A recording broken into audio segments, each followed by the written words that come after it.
welcome back. Let's start off with the Daily Statement. Says we've achieved positive results and government to create 1,000 jobs through greenhouse projects. Put the fear of God in my appointees. President charges Amidu. And review of power purchase agreement. Government saves $7 billion. The Daily Heritage reports this morning that President blasts MPP vigilante groups, describes the activities as disgraceful and criminal. Sack this man over rampant increases in fuel prices, COPEC says so. And Chikata causes stir in court. The Daily Graphic this morning reports that secrets of success are acts unique. President says at media engagement. Parliament to decide on Gitmo 2, Commander Sugar Factory, not likely to produce sugar. UCC research team says so. The Ghanaian Times says Chachichi Kata NIB clash at Supreme Court and special prosecutor will prosecute past president and corrupt officials. And government will decide soon on the Gitmo 2. My appointees are not corrupt. That's a banner headline. President declares. The Daily Guide says government rejects 5.7 billion Ghana cedis Mahama Ghost claims and NIB disowns Chachu. Fear Amidu.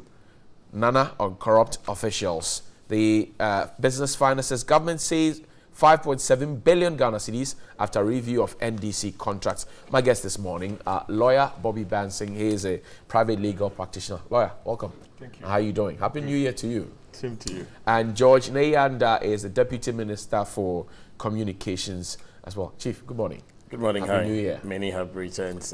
Good morning to your viewers, especially those from Ewutisija West. Absolutely. And all those that are watching us, including Fetnat. Good morning. Good morning. And Honorable Theophilus Etecha is a former Member of Parliament for the Ablekuma Central Constituency. Chief, good morning. Yeah, good and Happy New Year to you. Yeah, many happy. I haven't seen you this year. Yeah. Quickly, New Year resolutions. I'll start with you, Council. 1 minute. Do you have any at all? Well, I don't do New Year resolutions on 31st. I don't. You don't at all? No, I don't. Nay, My year starts from my birthday, so Okay. I do mine on my birthday. When is that? In November. November. Yeah. Okay. So what did you resolve? That I'll be a better person generally. Okay. You always want to progress and march forward. Yeah, that's I it. see. Nay, how about you? I think it's a similar situation. The fact that there's a date change doesn't necessarily mean that suddenly things should change, but over a period you need to do a review. And I think that as far as I am concerned, it's about being consistent with hard work, working in humility, being honest, and making sure that I support the vision of my boss and the vision of His Excellency the President, being there for God and family and country. Great. Theo, how about you? New Year resolutions? Yeah, for me as a politician, my resolve is to ensure that I continue to hold government accountable. Okay. To ensure that the public purse is protected. You have inspired laughter. Let's start off. Yesterday, the president... It's interesting that that resolution was not there when they were in power. Yesterday, the president met the press. There have been a lot of interesting reviews so far. While many think that the time was not enough, we, at Media General, believe that we were snubbed because we're not given a chance to ask a question. 6 media houses, not even a single one was allowed to ask a simple question. And I don't know what your reviews are of the encounter yesterday, comparing it to previous ones, and in fact what we had in 2016, 2017, the president's first. What do you make of the whole encounter? Well, I must confess that I didn't have the opportunity to listen to the entire creation, but I had the opportunity to listen to some bits and pieces of it. The President, as we all know, is a very good orator when it comes to speech delivery. There are very few people better than him that I have personally heard. So with that, you can't fault him. Some of his answers, of course, were not to my satisfaction, and I didn't expect him to answer every question to the satisfaction of every other person. Generally, it was more of an indication of what his government intends to do along the lines. And some of them, I felt that he was not really prepared for those kind of answers, particularly the details that he provided. But generally, it's what has come to be expected of any president when you have these sections where you don't know the questions that are going to come. It's just like an examination. You will not necessarily expect to score 100%, but you must make sure you deliver with confidence, and then you you let the people know that you're on top of issues. And I think generally the president exhibited that character. The president has continually said that he is not in support of the actions of the vigilante groups, and he has given an order to the IGP and other security agents to deal with the matter. But we know that in the past year, their activities were rampant. Yesterday, he blasted them. He says their activities are disgraceful and criminal. Is it enough I had solution? a few answers from the president that I was disappointed in. Which and the vigilante response was obviously one of the things that I was disappointed in. It's not the first time the president is saying that he's giving orders to the IGP and blah, blah, blah, and blah, blah, blah. Even after the orders have been given to the IGP, I think it was about 2 weeks ago, there was media reportage of the leader of the Northern Regional Division of the vigilante group saying that they are untouchable by the police. It was reported, and no step has been taken after that. I mean, for me, it's just pure lack of political will. And there are people within the MPP who have come out to say that these people are untouchable because of the sacrifices they allegedly made for the party. So the president, I have said it before, and I think it was on this platform, that when it comes to dealing with the vigilante groups, I think the people around the party organs, not the presidency. I don't think it's an issue of the presidency. But the president is the leader of the party as he speaks. He says he is not in support. He thinks that they are. Well, but there are party officials who can hold these things in check. Mind you, in Tema, when these people went to disrupt, for lack of a better word, the program that the MPP was having, they said they were expecting jobs. They've been promised jobs. They are not seeing these jobs. If these jobs do not come, then they are going to, what happened in Kumasi will be repeated. These people said these things at a deba where police officers were there. As far as I'm concerned, as a lawyer, if you exhibit an intention to commit a crime, that exhibition itself is a crime. And they were left off the hook, and nothing has been done. What stops party officials? There's a case of the MPP Brong Ahafo officer who's been assaulted. Right. He was assaulted allegedly. I don't know whether it's confirmed or not, at an event for MPP members. Unless they want to say that that event was open to people who are not MPP members. It's possible that other people may have come to assault him. But the perception out there is that he was assaulted by members of the MPP because of his utterances against the regional minister. And I read against the regional minister has denied. No, I'm not saying. I'm not saying that he's involved. I don't have that. I mean, that evidence to say. But that perception is still out there. And I think that as it stands now, no single member or no person has been picked up, as far as I'm concerned, for that particular assault.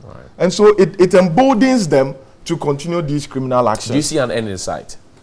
Yes, definitely there will be an end in sight. I think that there will be an end in sight. But whether or not the damage that would be done before the end in sight can be, corrected or controlled is another thing. Let me come to you now. What do you make of the encounter yesterday, the complaints flowing from SAME? What do you think? I think that was a great interaction. I think that His Excellency the President has once again demonstrated his leadership. He's demonstrated his thorough understanding of issues. If you look at the format of the organization, I think that the organizers did a fantastic job.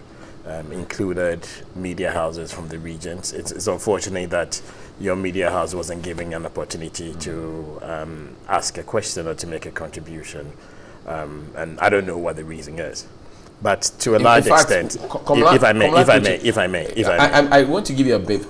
No, that is your matter. Okay, let me answer. Let me answer. A brief background. Wait, hold on. You've asked me a question about my impression. I'm giving you clarity on the matter. I'm saying that Komla Kluche got up to go ask a question. Mustafa Hamid, Honorable, says that the question time was over, and so he sent Komla away. And then there was another gentleman from a media house who was allowed to ask a question after the minister had announced that the question time was over. This is just background. Okay, so that's what you're saying. I don't know the background to this, but but I've said that it's unfortunate that your media house wasn't given an opportunity to ask a question. Right. But if you look at the organization versus what happened in July, you can see a significant improvement in the way things were done in the participation. And in all honesty, I mean, the president hasn't got infinite time for every activity. There's definitely some amount of time that has been set across or set aside for this. And if it was 2 hours and it was running quite beyond that period, then obviously the organizers had to make some arrangements to try and get the program going the right way. So to a large extent, I would say that it was crucial. The president started by telling Ghanaians where we had come from, reminding Ghanaians where we had come from. And he talked about his achievements or the performances so far, or what his administration had delivered so far. And these were all factual issues.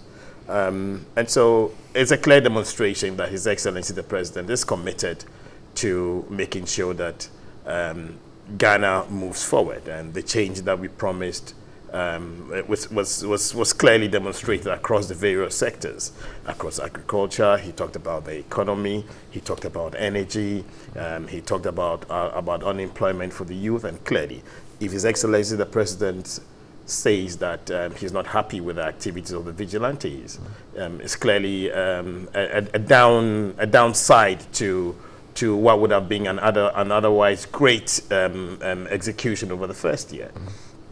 I'm not too sure that I agree with counsel that His Excellency the President is not doing enough, and if the police are not doing what they are supposed to do, then you blame the president. I mean, you were, can I land?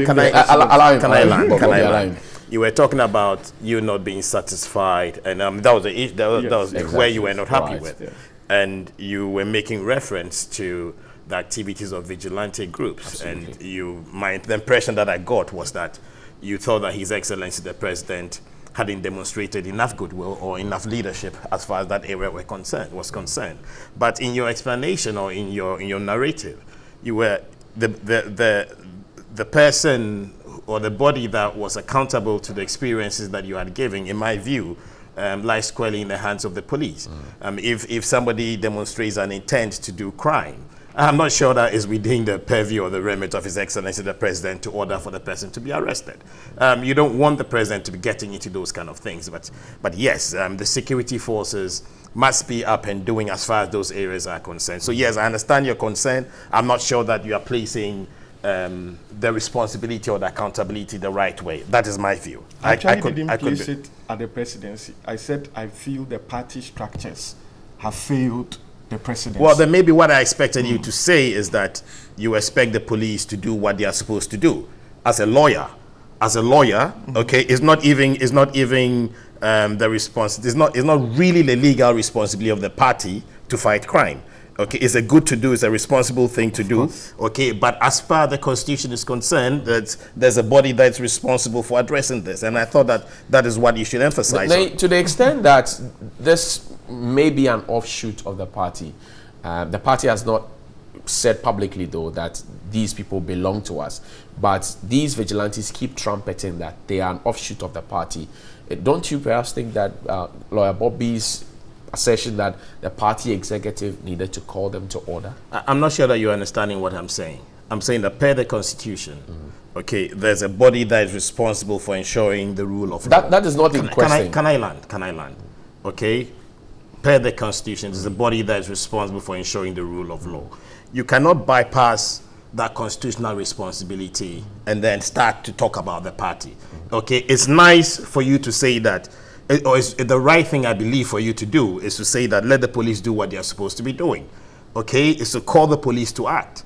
Okay, and then you can call on the party. But then if you shift the blame ultimately to the party, then for me, I don't think that. But what is the party's role in helping the state to fight the menace of vigilance? How will the party help the state? To help the state through the police. The party are Ghanaians. But the party will help the state through the police. Okay, that's what I'm saying, that the buck ultimately rests with the police or stops with the police. Whatever activity that anybody is doing, if there's an investigation, whatever it is the police that is a recognized body to address the issue. And that's why His Excellency the President has been consistent on calling on the security forces to address this issue. Okay, now let us also not sit here and say that in the last day there haven't been any prosecutions with some of these things. okay, will be behaving.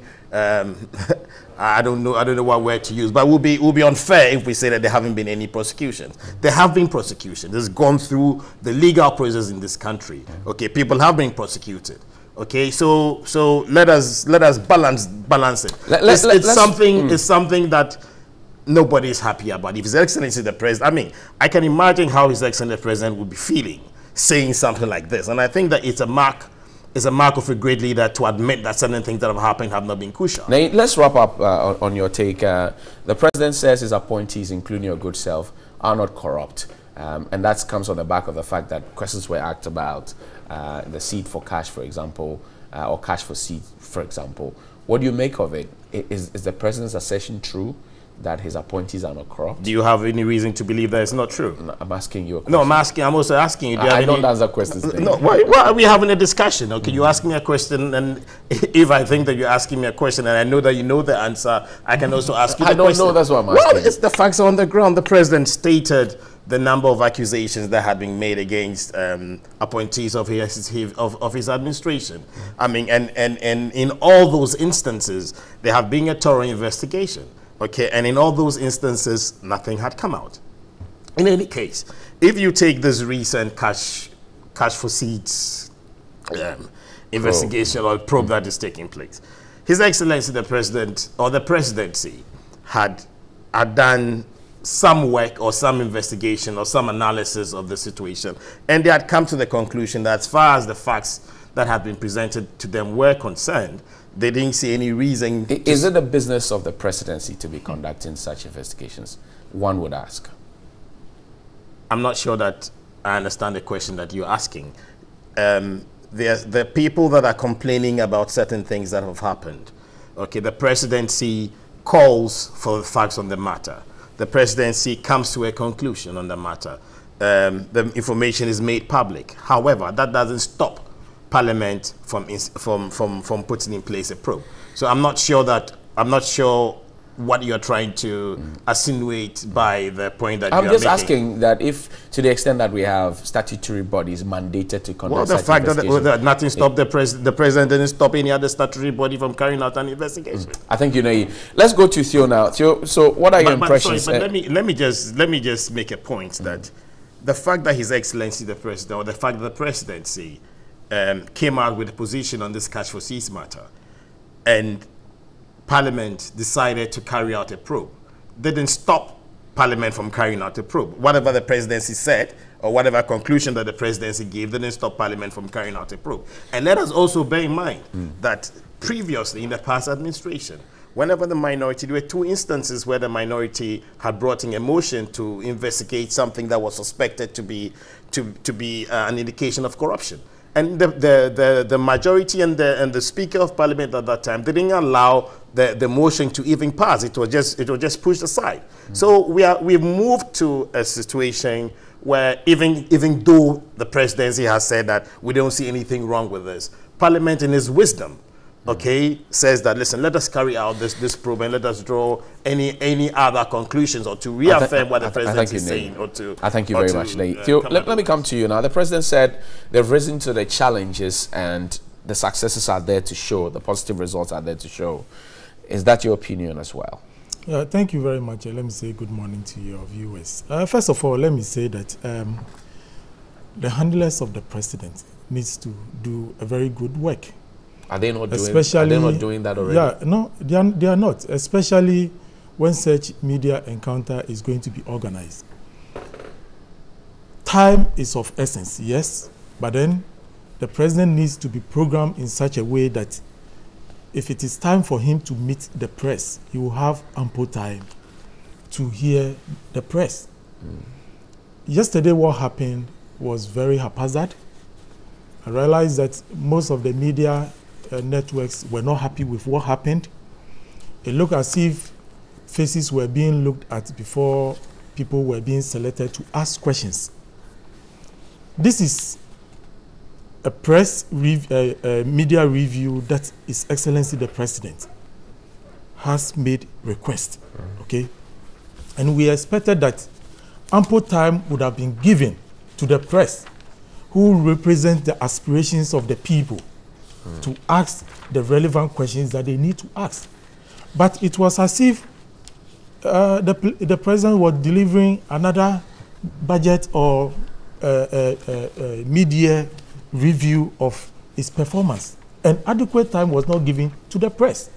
Just imagine that a station like TV3 could not ask a single question. Look at the coverage of TV3. So for me, it is in bad taste, and whoever organized that thing should rethink. I've always said that, look, they are not handling the president very, very well. It does not allow the president or even the good people of this country to actually assess the government. And for me, that is the reservations that I have, especially with the organization of the program. But let's come to the facts, the basis, the facts that were raised. You know, the issue of contract inflation. Anytime the MPP government talk about contract inflation, I laugh. Why? Because, look, I was the former chairman for the Roads and Transport Committee of Parliament in the last Parliament. And I quite remember when the president at that time raised the issue of the Kaswa interchange, that the contract was inflated. Myself, together with his then ranking member, really came out to tell him in the face that he had everything wrong. You see, sole sourcing is also part of our procurement structure. Selective tendering, open tender, these are all structures, okay? Now, when you go sole sourcing, all what you need to do value for money audit in order to have value for money. Because there are some contracts, they are so broad that the nitty-gritty becomes very difficult to actually quantify. It's when the work is in progress that you can actually quantify what the actual cost will be. So sometimes a figure is given. But then as the contract progresses, once there is auditing, you'll be able to what? Recoup the loss. And I can give you so many. 5.7 billion. No, it is not true. That's what the it is not true. says. Let me tell you. How do you know? Look, I'll tell the president in the face. He knows. He knows. It is not true. Let me tell you. Why are you pointing to me? Yes. You see, the period of campaigning is over. Where people mount stage and lie to the public and get away with is over. Look, when this government came into office, you know what they did? Those who were working on road projects, they wrote to them that they've given them up to a certain period to close their contracts. Listen to me attentively, and I can produce documents to that effect, to close their contracts. Now, I have been given a contract that maybe ends in 2016, okay? A government comes in and tells me that, look, I'm giving you up to February, end your contract. So if that contract sum is, let's say, 16 billion Ghana cedis, okay? And as at that time, I've performed, let's say, 7 billion. What is left? It's left with about 11 billion, okay? Now, all these amounts have already been added to our national debt stock, okay? But then the contract has not been fully executed. So if you take away where I stopped the project, and then you quantify those amounts, and then come and tell the good people of this country that you've saved so much on Mahama projects, you are lying to the people. Did the Auditor General get it wrong then? Because no, this was validated. No, it is not wrong. It is not wrong. Look, if I have a contract document, the contract says my contract is 100 billion. Okay? And that is what has been put into the system. Okay? You come into office, you tell me I cannot perform all these contracts. So where I've gotten to, I should end the contract from there. So what happens? You need to value what I have done. Okay? And then take away what the entire project cost is. So the difference that is left is a saving. Okay? But it has not led to what? Productivity, which would translate to productivity to the people. So when you do these things, okay, and then there is a difference, you don't come and tell the good people of this country that you've made savings on inflated projects. What should the president It is have? a lie. What should the president have said? The president is lying to the people of this country. What should he have said? You see, the truth about the whole thing is that the president should have told the people of this country that, look, when we came into office, because there were no resources, we had to stop some contracts that were ongoing. And as a result, we were able to what? Save this amount. Then you are telling the people the truth. I'm telling the president in the face. He's just here. Look, I'm saying this thing passionately. Because look, for how long should we be lying to our people? Why should we be playing politics with everything in this country? It's not fair to be calling the president a liar. Please, look, I know what I'm talking about. When it comes to procurement, I'm an expert in procurement. I know what I'm talking about. It is not fair. We shouldn't do that. Now, let's even accept what the president is saying. That contractors, okay, inflated projects or even presented certificates that they have not even performed. Have you arrested them? Have you prosecuted them? These are basic questions that our president needs to ask. And we allow the president to be chaining these lies to the public. Why? Is that the sort of politics we want to do in this country? I thank you, Theo. Your point is well made. Please, Mr. President, you can say this to maybe people who don't understand procurement in this country, but not some of us. Please. I'm very passionate about what I'm talking about. I thank you, Theo. Thank you very much. It is not fair. You may take in a deep breath at this point. It is not fair. Yes, Bobby. You said I would get the opportunity. Yes, you get an opportunity. So I'll give Nai an opportunity as well, right, of reply.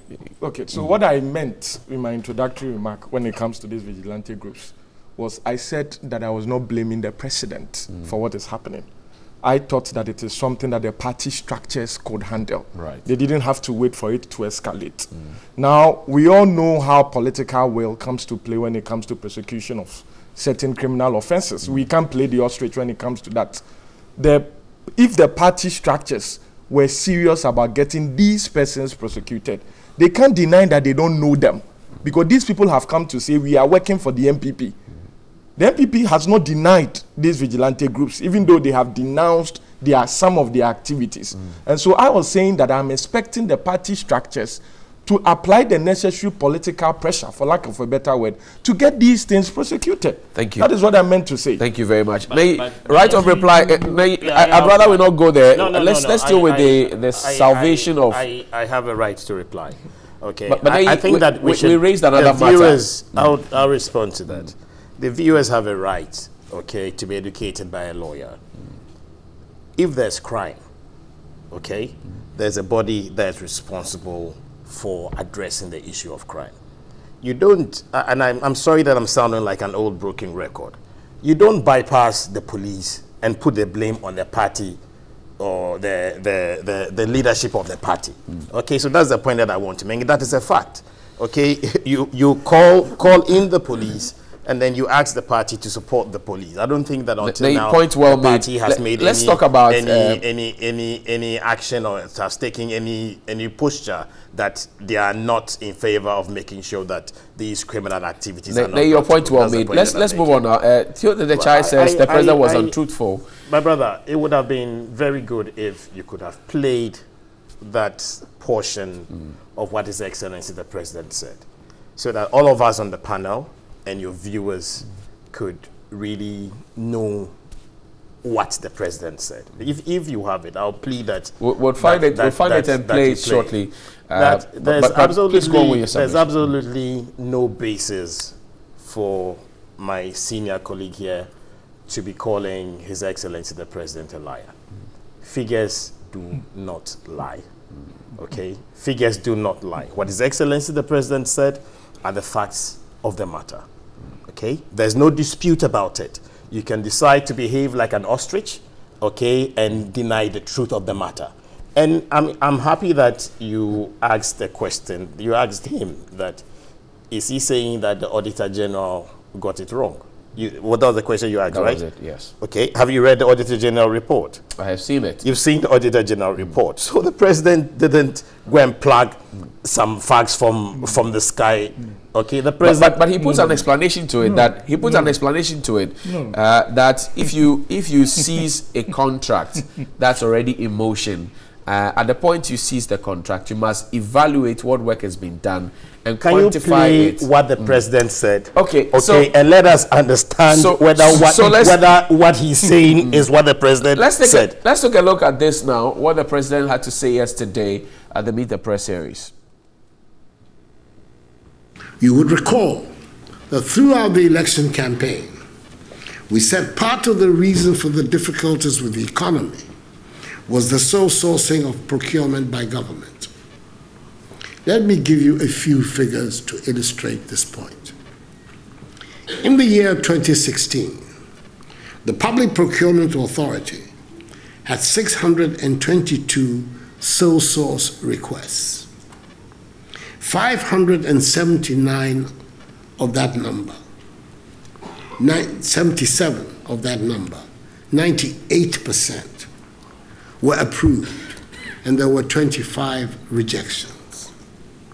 There were 592 requests made for restricted tenders, and 587, 99.15%, were approved, and there were 5 rejections. A grand total of 0 savings was made through the procurement process. In 2017, our first year in government, 394 sole sourcing requests were made, out of which 223, that is 56.6%, were approved, and 171, 43.6%, were rejected. There were 346 requests for restricted tenders, and 167, 48%, were approved, and 179, 52%, were rejected. Now, here is the interesting part. The savings made over the year as a result amounted to 145 million cedis, $142 million, 1.8 million euros, and 22,400 pounds sterling. As my old mathematics teacher used to say, you cannot argue with figures, and such figures surely provide the incentive to open up government procurement. Okay. So that's it. So wait, this is one of the things that he's talking about. The second one, can I think you asked me to respond. Hold on, George, I'll let you respond. There was a request to play the tape. He seems to have some red flags about the tape. But are you okay with the tape? Are you okay with the tape? I don't think this addresses the issue. Right. Okay. Yeah. But George, there were 2 issues that His Excellency was talking about, as far as public procurement was concerned. This is one of them. The second one had to do with what the previous administration spent in terms of energy, or they had the contracts they had signed for energy production. And they had signed contracts that were going to deliver 10,000, is it megawatts or kilowatts? I'm a bit confused. I think it's kilowatts. Energy. Yes. Okay. Whereas the peak capacity that Ghana requires, it was 3,800. Okay. So there was excess capacity to the tune of this inflated figure. Okay. And it took His Excellency the President and the Minister of Energy to cancel those power purchase agreements that have been put in place, okay, to save the country from all this money that they had indebted, that created debt for us, okay, and the figures do not lie. He says that if you award me a contract to say buy this pen. Why you let us talk about what the president said? Yes, you cannot let him set his own question and then we debate. We are not talking about contractors. We are talking about a specific point where there were power purchase agreements that were signed, okay, over and above the capacity along of the procurement process. Yes. And he's raising questions about the procurement process. That, look, if you contract me to buy this pen, yes, and I was able to go and get this one, I'm yet to get this one to cap it, and then you say you have seized their contract, we must quantify how much this costs and how much you're saving by not letting me get this. Then you can make that I'm not sure pronouncement. you're getting the point that I'm Is that not what that's what Theo I'm said? saying the matter is that the country's power requirements are 3,800. Okay, at peak, you understand? At peak is 3,800. You go and sign agreements to produce 10,000 units of power. Okay, you commit the country for something that is not at all necessary. So there will be excess. There's excess, totally unnecessary, committing the country to pay for this excess. The energy minister and his excellency, the president and his administration, cancelled those excess contracts and made savings for the country. It has nothing to do with an existing contractor doing some work. Do you understand the point? I get your point. Okay, and that is where the salvation of that's where that 5.2. Okay. Yes. You see, you've not really answered the questions that I raised. Look, even within the energy sector, okay, during that particular time when energy contracts were being signed, we were then under emergency. We needed, how do you call it, energy, Right. to ensure that this country ran effectively. The Dumso period, okay? you mean? Government was running helter-skelter to ensure that our energy needs are met, okay? So several contract arrangements were made. Some were able to fulfill their part of the contract, others were not. But even before you came into office, you knew that the NDC government at that time have started reviewing those contracts. And these are things that you came to meet. Is it your opinion that you agree with his assertion that listen. We had signed contracts that were providing energy in excess of what we needed? No. At that time, we were at a shortfall. Okay? A shortfall of generation? Of course. Were you not in this country? I think. Of course. No. Please. Aspect. No. Allow me. You had opportunity. No. But don't misinform. I'm not misinforming. Allow me to speak. Never been Allow him to wrap up. Allow me. Then Bobby can have his take. You had the opportunity to speak. Allow me to speak. Capacity. Allow me. George, allow him to have his day. Yes, Theo, wrap up for me, please. Even currently, just recently, the car power, the second batch, didn't it arrive in this country? Was this signed under their term in office? No. So for you, no money has been saved. These things done.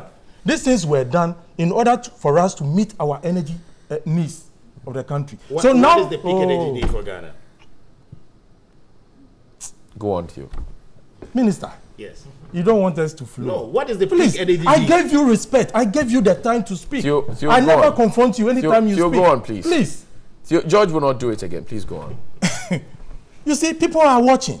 People are listening. Theo, please people go are on. discerning. Theo, please go on. Listen, what I'm saying is this, that look, at that time, government needed to resolve this energy crisis head on. So George is raising the question that we signed the agreement in excess of what we needed, and which is what they have cut off to save money. Why didn't they return the car power sheet when it came, the second batch? Can I respond? No, it means. Look, there has been several energy power arrangements that have been done that are not even working, which are on the books even before even the NDC came into office. And these are things that are being reviewed. The ones that are dormant are being taken off. And that is exactly what you have done. Okay. But in terms of the capacity, what will bring us capacity, you've even not added a cent of energy. Thank you. George, so why? Bobby has not had this This thing. is a common knowledge to the people of this country. George, let me come to you. So, George, why didn't you take the car power? You sent back the second tranche of the car power. Brother, I said we have a certain maximum need of energy. At peak, it's at 3,800. Okay? So any power generation that takes it to about even 4,000, okay, means that there's some excess even at peak. You understand? Now, for you to sign agreements to generate 10,000, okay, when what we need at peak, let's say, is 4,000, it means that there's 6,000 that you've put in there. That is totally unnecessary. It's totally not a priority for this country. And the issue wasn't about capacity. The issue was about generation. because you had excess capacity, but you just couldn't generate. And you couldn't generate because you didn't have that discipline to be able to run those plants, okay, to be able to generate. And what this government has done is that this excess that you have committed the country to, it is totally unnecessary, and they have cancelled the contract. Thank you. And that is what I saved asking. with money. That is it, create loot and share. Did you create that false capacity so that you could loot and share the money? And that is what the president is talking about. Thank you very much, George. Bobby, have a bite on this one, if you may. Yes, well, I'm no energy expert, so I don't have the figures. What I know for a fact is that, yes, I'm not asking you to talk about energy. I'm asking you to talk about the president's assertion that he saved us some 5.7. Yes, that is what, in respect of the Auditor General's the energy issues. Right. What I know it's for one a fact, of the many. What I know for a fact is that, yes, these contracts have been reviewed, but the savings are for a period. Okay. And so the agreements were signed that over 13 or so years, you are going to provide us with energy at this rate. Now, after the situation has been reassessed, the government realizes that over that period, we will not need that energy because our, I don't know whether generation capacity, yes, would not accommodate that excess.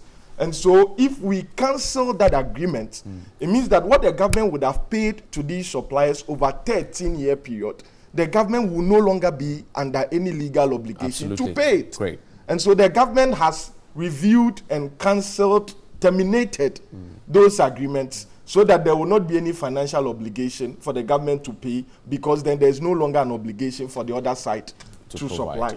Now, it was very easy to do this arrangement because those contracts, for lack of a better word, let me say, were dormant. It's not as if like the car power that they are bringing now and we must do now. If that one was touched, then there would have been a problem. Exactly. Because the other side has already taken enough steps to perform their part of that agreement. Yes. So that is what I know for a fact about these things. So it's a very good step. The government feels that a lot of these commitments in the long run will not have been necessary.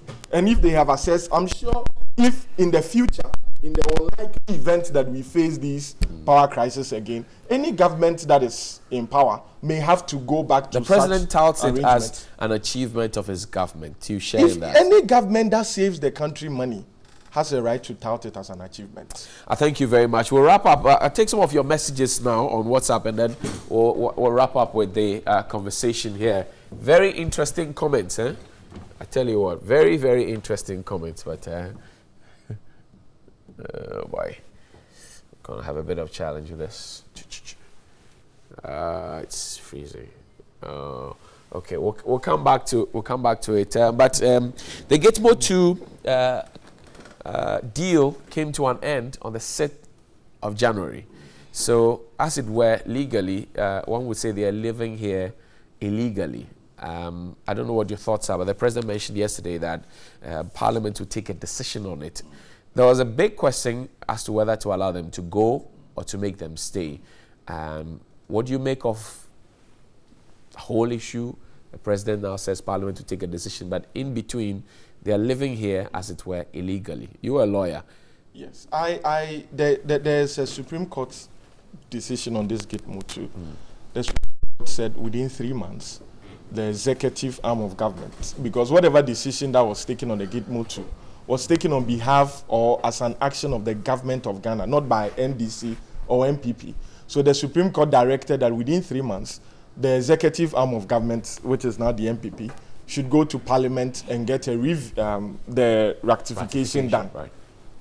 That period has expired, but if there is a period within which something ought to be done, and it's Parliament that can do it, and Parliament is on recess, I believe that it does not affect the legality of it. If Parliament, the president has asserted that once Parliament reconvenes, this issue would be brought, and he said the decision is for Parliament. And for me, that was a very, very smart answer. Because at the end of the day, Parliament has the right to either ratify or choose not to ratify. But it depends on what the executive presents to Parliament. No, that arrangement has already been done. Okay. It's already been done. Following the Supreme Court's... As in that agreement there's a written agreement. But the agreement expired on the 6th of January. That is what I'm saying, that Parliament's ratification of the document will depend on what is presented to Parliament. Exactly. And so if the arrangement is done and Parliament, the executive by the majority in Parliament presents the document in Parliament, Parliament may decide to ratify it or not ratify it.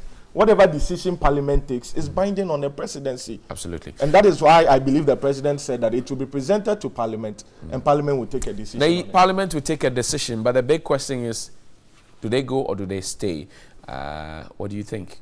Well, I think that will be a decision of Parliament to take. I mean, what does the government think?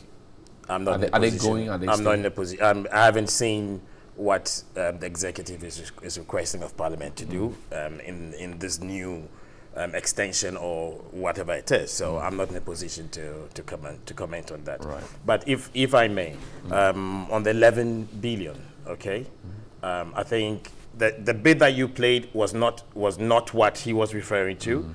What His Excellency the President had said was that there was a debt of 11 billion. The audit service did their audit, okay, of which I think 5.5 was approved for payment, and there was an excess of 5.7, okay, that the audit service had rejected, and that's what His Excellency was referring to as the savings. Right, yes. that's correct. Theo, Gitmo to stay or to go? Parliament is yet to take a decision, but we're told that legally they are living here illegally. Whether they are living here legally or illegally, the most important thing is to what benefits or effect as the good people of this country had as a result of their stay. If there is something that government is benefiting out of it, government should let us know. Because I quite remember during the time of His Excellency John Dramani Mahama, the assertion was that there was some benefit. Was that true? No, that is what they allude to. Confirmed no, I don't know. Okay. That is what I'm asking. How come both of you don't know? Yes. You see, exactly. So that is what they allege when they were in opposition.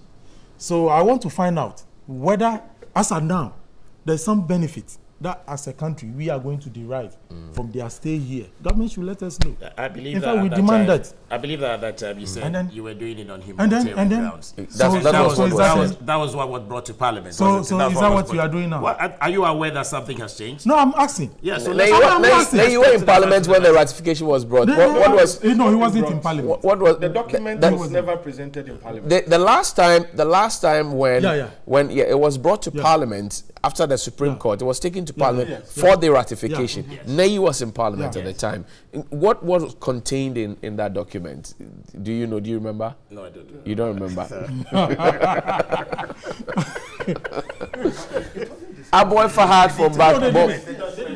Yes. It's because I know the Supreme Court ruled even when the applicant's solicitors requested for that document from the Attorney General. I'm grateful. Aboy Fahad from Boku says nobody is safe, but now there are a lot more terrorists and criminals freely moving around the country, waiting for the right time to strike. Let's be careful, Ghana. And good morning to you and the panel. In fact, yesterday's media encounter with the president was not impressive at all. I think the president should desist from the lengthy introduction, and some of the journalists should also go straight to ask their questions instead of beating about the bush. With this, more questions could be asked, and an important station like TV3 and others will also not be left out. But I think the Minister for Information owes the station and other regions which were not given the opportunity to ask him questions an apology. Wisdom in Winneba. This deputy minister should stop being hypocritical. You just told us there are bodies mandated to arrest people. Now you're saying the presidency did its investigation and came to a conclusion. Is the presidency an investigation body? Good morning. His Excellency Nanado did very well yesterday.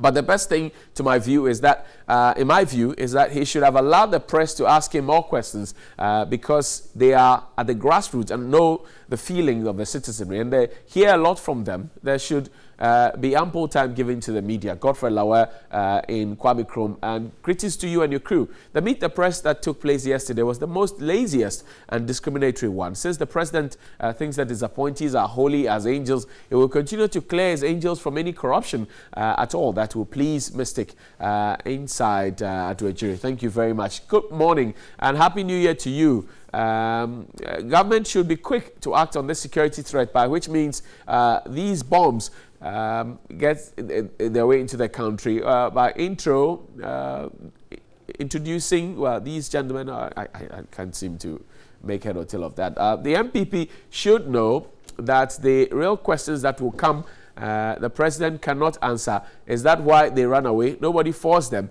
If they knew that the president didn't have time, why should they let it come on? This is another question of financial loss in the state, you say. Anibaya Isaac Nkungwa says, MPP promised one village, one dam. We need them because our young boys are running away because of jobs. Okay, they are leaving the village to the cities because of jobs. I thank you very much. Bob, you have an event coming up this weekend. Yes. The Adisadel Old Boys Association. Santa. They have a very, very important event on Saturday Which at is what? 10 a.m. Santa Unite? No, we are launching our version of what we call the house. Okay. It's an opportunity for all Adisadel old students from all walks of life to have an opportunity to influence the decisions of the National Executive Committee. It's the first that is being done by any high school in Ghana. You know, we produced Mr. Bejina Sechi Hughes. Keep quiet. Who is an old boy. I know what I'm trying to say. I'm coming there. Please keep quiet. Don't set fire here. The current MPP chairman is also an old boy. Mr. Adekoka is also an old boy. Set fire. Thank you. The event. Thank you. So we are inviting all Infantine boys. Don't set fire. All Achimota boys. Don't set fire. The first time. Achimota, we have boys and girls. All Achimota boys and girls. I thank you very much for your time. Lawyer Bobby Bansing is a private legal practitioner, an unrepentant Santa. Good morning to you, my prof, Mr. Yanka. Thank you very much as well. He's a proud Santa as well. Yes, and thank you very much, George Anda. George Anda is Deputy Minister for Communications of the Republic of Ghana. Honorable Theophilus Tetechai is the former Member of Parliament for the Ablekuma Central constituency. The folks in the Futu say your shirt is nice. When am I getting one? This harmony. This harmony. Yes. I see. Where Ghana? A very good guy. Where Ghana? It's Ghana. Yes. We'll take a break at this point.